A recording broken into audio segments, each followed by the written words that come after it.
Video की अहम discussion चलती रहेगी, लेकिन वीडियो को लाइक और शेयर करें और अफ़गान उर्दू चैनल को सब्सक्राइब कर दें और बेल आइकन पर ज़रूर क्लिक करें। बिस्मिल्लाहिर्रहमानिर्रहीम, अस्सलाम वालेकुम।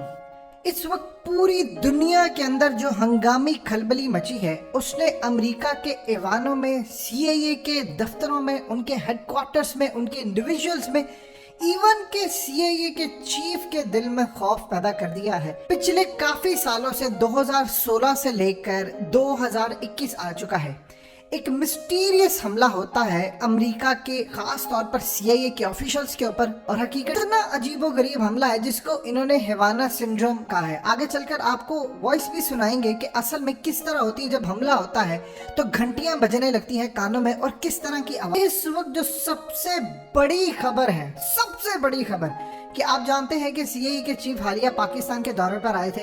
ये दौरा इतना सीक्रेट होता है, इतना ज्यादा सीक्रेट होता है कि चंद घंटे पहले आपने इन्फॉर्म करना होता है।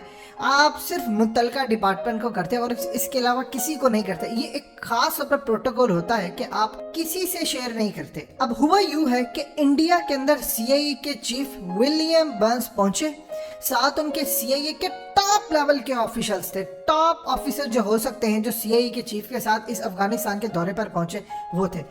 अब हुआ यूं है कि अब जो रिपोर्ट्स हुआ है कि सीआईए के चीफ और उनके जो साथ गए साथी, उन पर खास तौर पर एक हमला हुआ है जो डायरेक्ट एनर्जी वेपन्स के जरिए हुआ है।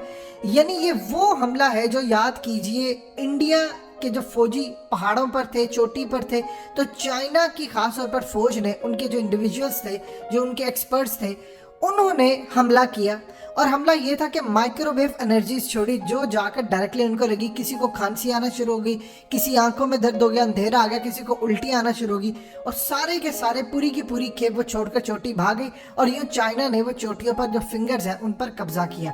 इंडिया ने बाद में डिनाई किया, लेकिन चाइना के अंदर ये बात पर वो अड़े रहे। ऑफिशियली वो नहीं कहते, लेकिन उन्होंने अपनी जो भी एक्सपर्ट्स की टीम थी उनके थ्रू ये खबर लीक करवा दी। अब जो सूरत हाल पैदा हुई है कि सीआईए के चीफ इतने सीक्रेट दौरे पर इंडिया पहुंचे कि वहां पहुंचकर उन पर डायरेक्ट एनर्जी वेपन और माइक्रोवेव एनर्जी के जरिए हमला होता है। और उसके बाद असल में जिस पर यह हमला होता है वो आप समझ लीजिए वो नकारा हो जाता है, फिर वो काम करने के काबिल नहीं रहता और उसके अंदर सिम्टम्स आना शुरू हो जाते हैं। सर दर्द शुरू हो जाता है, आपका बैलेंस बिगड़ना शुरू हो जाता है, आप चलते चलते गिरना शुरू हो जाते हैं, आपको उल्टियाँ आती हैं, और इसके अलावा ऐसे ऐसे आपकी मेमोरी वीक होना शुरू हो जाती है, तो बैलेंस हो जाता है आपका। आपको बेतहाशा सर दर्द रहता है जिसकी वजह से आप काम नहीं कर पाते। आप मिसाल के तौर पर, आपको एक इंडिविजुअल को थोड़ा सा सर दर्द हो तो वो काम नहीं कर पाता। तो सोचिए जो टॉप लेवल के सीआईए के चीफ के साथ जिन लोगों ने जाना है वो जाहिर सी बात है सीआईए के टॉप के ऑफिशियल होंगे, और जब अफगानिस्तान के मामले पर डिस्कस करना है तो सबसे बढ़कर जिन्होंने सिक्योरिटी देनी है। अब हुआ यूं है कि वहां पर जो पहुंचे तो उन पर हमला हुआ और उन्होंने रिपोर्ट किया कि हमें, चूंकि साथ उनकी मेडिकल टीम भी जाती है, उन्होंने जब उसी वक्त चेक किया तो पता चला कि ये इनको सिम्टम्स हो गए हैं। अब सीआईए के चीफ इतना बरहम हुए और गुस्से में आ गए। उन्होंने कहा कि आज हमें रियलाइज हुआ है कि किसी हमारे ऑफिशियल की कोई भी जान सिक्योर नहीं है। यानी पिछले काफी अरसे से जो हमले होते गए वो क्यूबा में हुए हैं, रशिया में हुए हैं, चाइना में हुए हैं, ऑस्ट्रिया में हुए हैं, इवन के आप अंदाजा कर लीजिए ऑस्ट्रेलिया के अंदर, और उसके बाद अमेरिका के अंदर जो थे सीआईए के ऑफिशियल्स, उनके ऊपर भी हमला हुआ, डिप्लोमेट्स। अब वहां पर जो सिक्योरिटी एक्सपर्ट्स हैं जो सीआईए के लिए काम कर चुके हैं, उन्होंने डायरेक्टली हमेशा से इल्जाम लगाया है चाइना के ऊपर, लेकिन अमेरिका की हुकूमत ऑफिशियली अभी तक कोई वर्जन नहीं उन्होंने दिया। आप ये देखें कि पिछले महीने कमला हैरिस जो उनकी वाइस प्रेसिडेंट है वो बेसिकली पहुंची वियतनाम के दौरे पर, लेकिन उनका ये दौरा बहुत ज्यादा लेट हो गया, कुछ घंटे। उसकी रीज़न ये हुई कि उनको पता चला कि वहाँ पर उनको मसाइल पैदा हो रहे हैं, और फिर जब वहाँ पर पहुंचे तो वियतनाम के दौरे के दौरान उन पर हमला होता है इसी तरह। और उनके जो पर्सनल इंडिविजुअल्स थे, जो साथ उनके पूरा स्टाफ था, उनमें से बहुत सारे लोगों पर यह हमला होता है और बाद में मामला इतने क्रिटिकल हो जाते हैं, उनको समझ नहीं आती कि ये कौन सी टेक्नोलॉजी इस्तेमाल। जाहिर सी बात है उनका डायरेक्टली निशाना तो चाइना पर है, लेकिन अगर वो दुनिया के सामने ओपनली कहते हैं कि चाइना इसके पीछे है तो पूरी दुनिया के अंदर पैनिक फैल जाएगा, खौफ फैल जाएगा, और अमेरिका की जो आखिरी कसर रह गई है वो भी खत्म हो जाएगी। अब सूरत हाल ही है कि वो चाइना का नाम नहीं ले रहे। बाइडेन एडमिनिस्ट्रेशन को इस वक्त वहाँ के कांग्रेस के जो लॉ मेकर्स हैं वो लोग बहुत बुरा भला कह रहे हैं कि तुम लोग हमें बता नहीं रहे असलियत क्या है, वो छुपा रहे हैं। एंटनी ब्लिंकन ने उनको इत्मीनान में लिया कि ये मामला बड़ा हसास है, क्योंकि अब मिसाल के तौर पर इंडिया का दौरा इतना सीक्रेट था।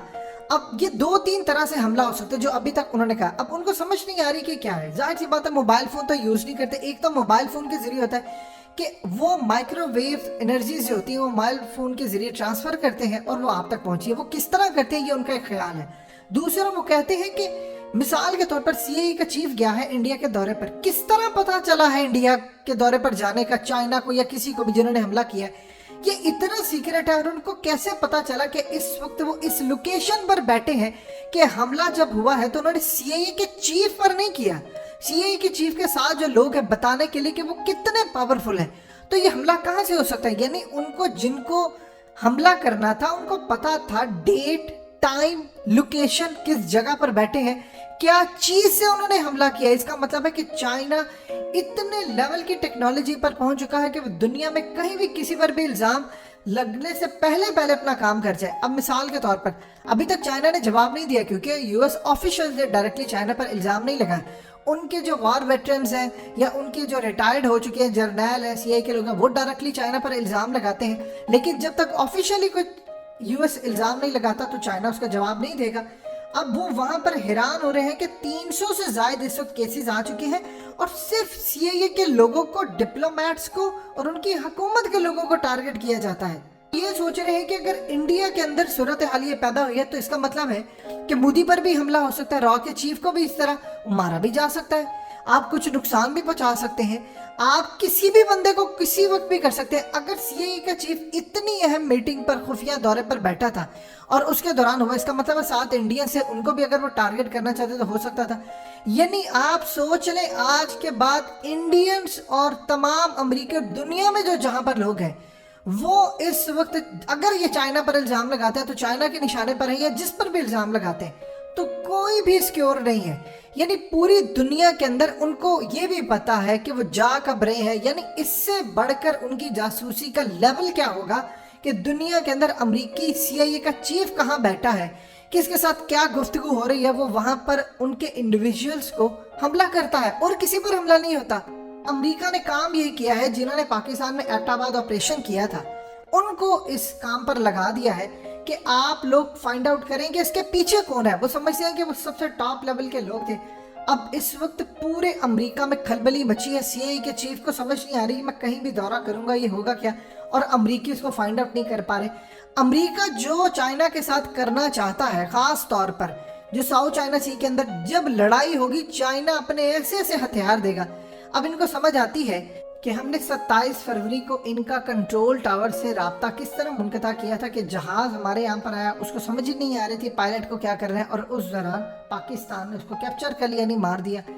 अब आपको सुनवाने जा रहे हैं ऑडियो, ये ऑडियो आपने सुननी है। ये होता क्या है कि जब ये हमला होता है तो किस तरह की आवाज़ आती है ये आप सुनिएगा और आप सोच लें आज के बाद कोई भी अमरीकी इंडिविजुअल ऑफिशियल महफूज नहीं है।